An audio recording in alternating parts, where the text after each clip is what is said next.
Good morning students. आज हम आप लोगों के सामने महाजनपद काल का थर्ड एपिसोड यानी थर्ड पार्ट मैंने पिछले क्लास में 2 एपिसोड भेजा था। पहला आपको महाजनपद के प्रारंभिक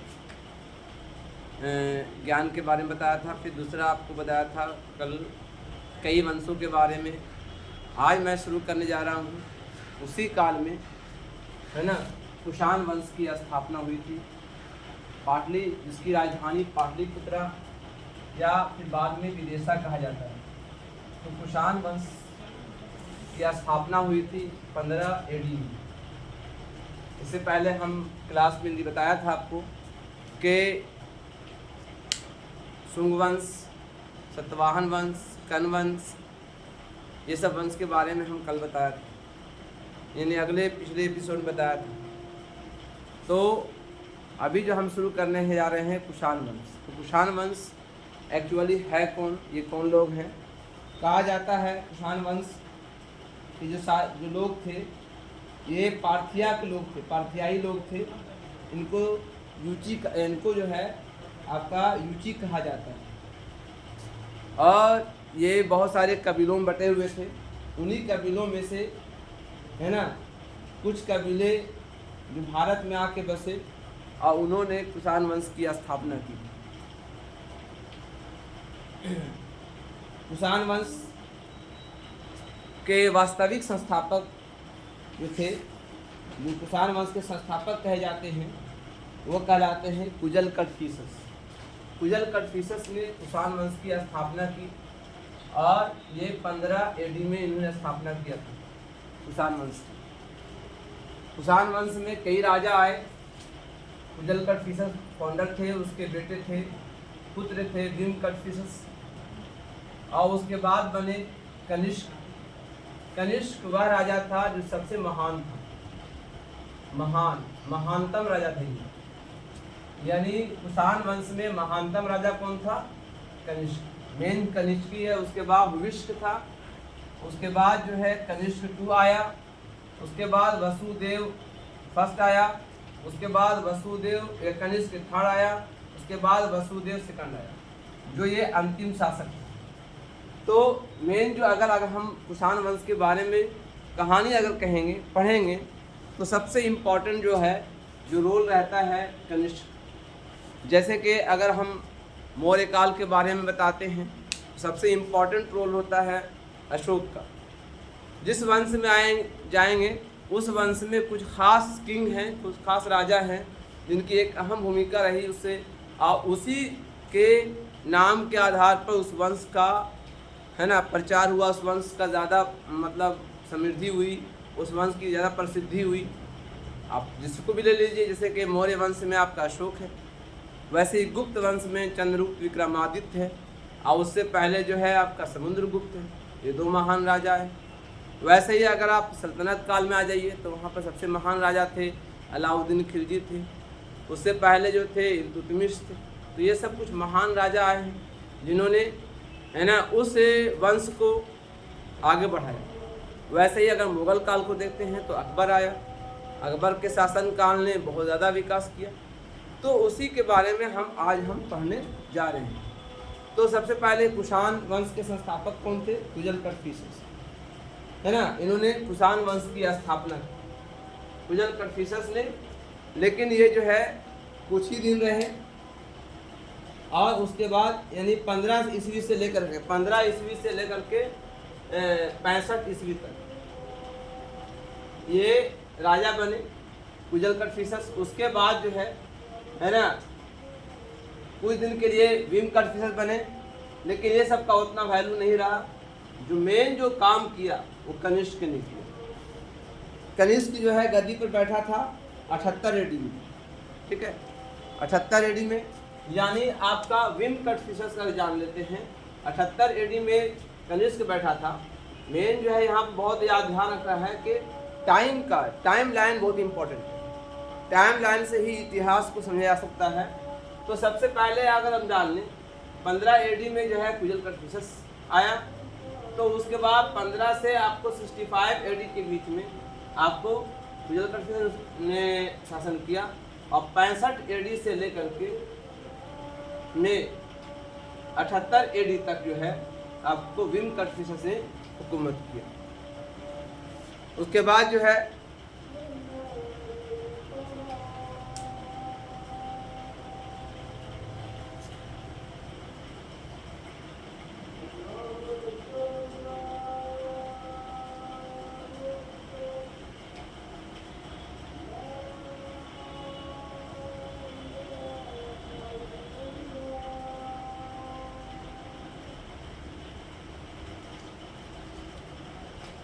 जब कनिष्क गद्दी पर बैठा तो कनिष्क के शासन काल कुषाण वंश का एक विकास का दौर रहा, एक डेवलपमेंट का दौर रहा, एक विस्तार का दौर रहा।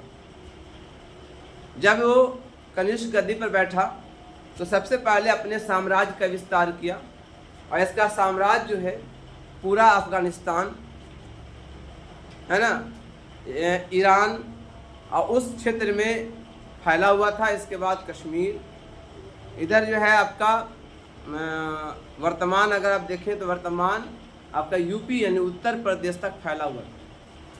ये इसने चीन को भी विजय प्राप्त किया, चीन को भी कब्जा कर लिया था, यानी इसने जो है चीन पर भी अपना अधिकार जमा लिया था, चीन को भी विजय प्राप्त कर लिया था।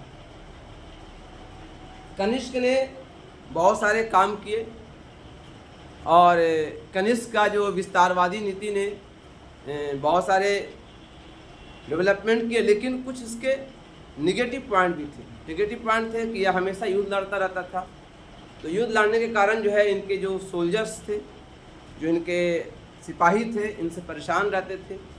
इसलिए कहा जाता है कि अंतिम दिनों में इनके सोल्जर ने ही है ना, इनके ही मंत्रियों ने, इनके ही सिपाहियों ने इन्हें कत्ल कर दिया।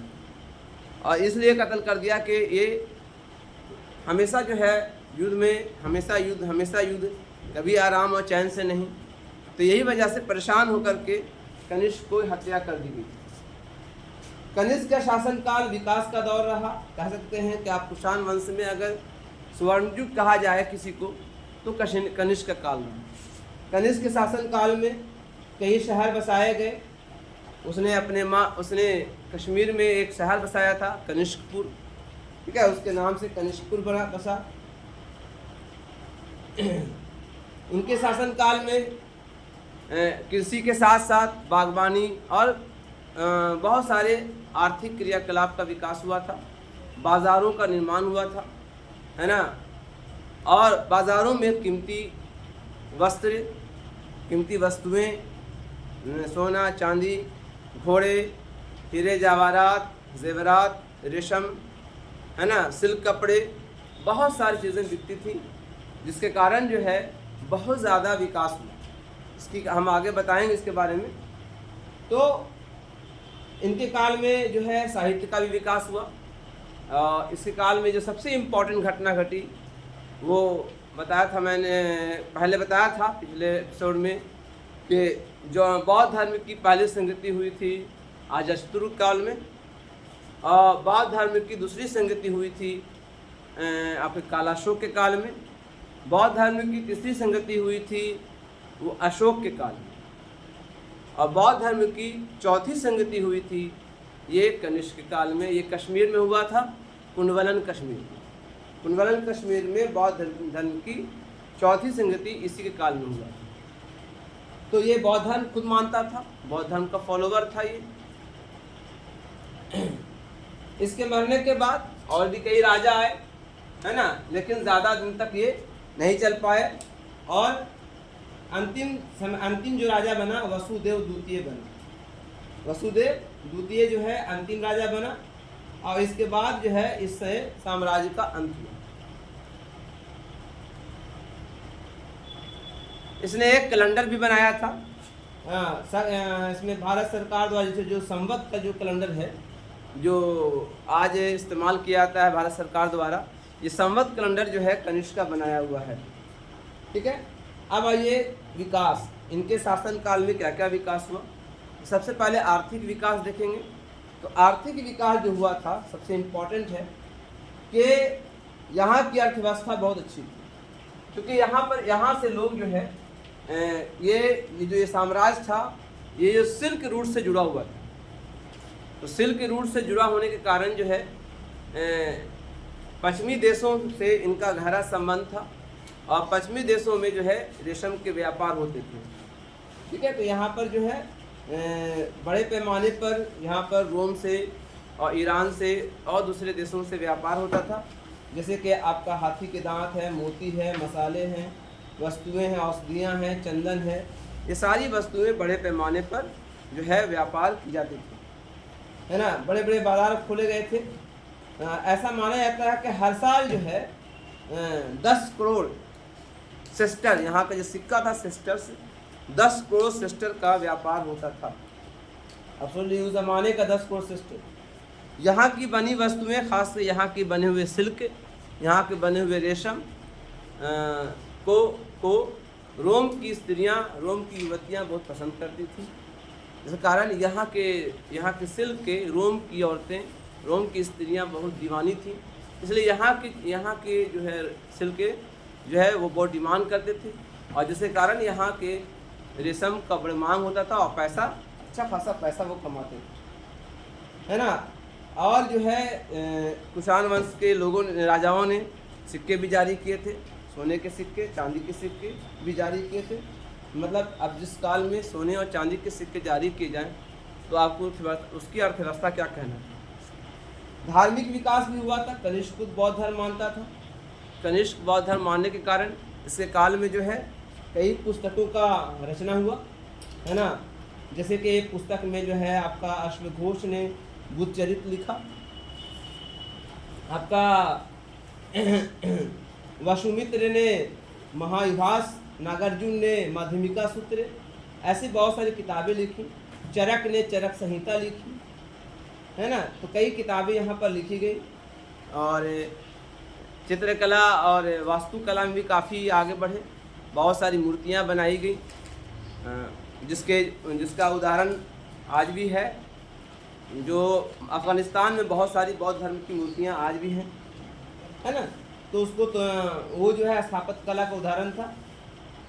बौद्ध धर्म के में से संबंधित बहुत सारी मूर्तियाँ और बहुत सारे कला का विकास हुआ। गंधार शैली जो गंधार में है, मथुरा शैली का निर्माण इसी काल में हुआ था, जो सुंदर कला का उदाहरण है।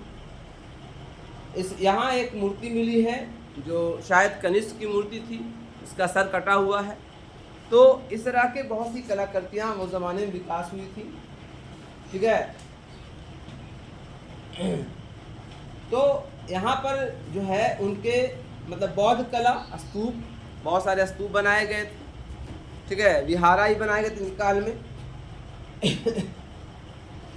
कुषाण काल में का विकसित कला गंधार शैली और ग्रीको रोमन के और ग्रीको बुद्धिस्ट और हिंदू यूनानी के नाम से पुकारा जाता है। मतलब इसमें बहुत सारे कल्चर का मिश्रण था, जैसे कि हिंदी यूनानी, ठीक है, आपका ग्रीको बुद्धिस्ट और ग्रीको रोमन, यानी बहुत सारे कलाओं को मिश्रण बना करके इनके कला और संस्कृति का विकास किया गया था।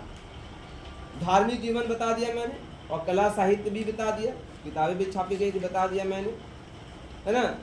यहाँ जो है यहाँ के लोग जो है यूनानी वेशभूषा ज़्यादा पहनते थे। वेशभूषा में भी बहुत सारे जूते जो है, मूर्तियाँ बनाई गई, उसमें जो जूते हैं यूनानी कला के जूते बनाए गए हैं, देखे गए हैं। यानी चित्रण जो दिखाया गया है, इससे साबित होता है कि कुषाण काल एक विकसित काल था, और इसमें आर्थिक, सामाजिक, राजनीतिक विकास हुआ था।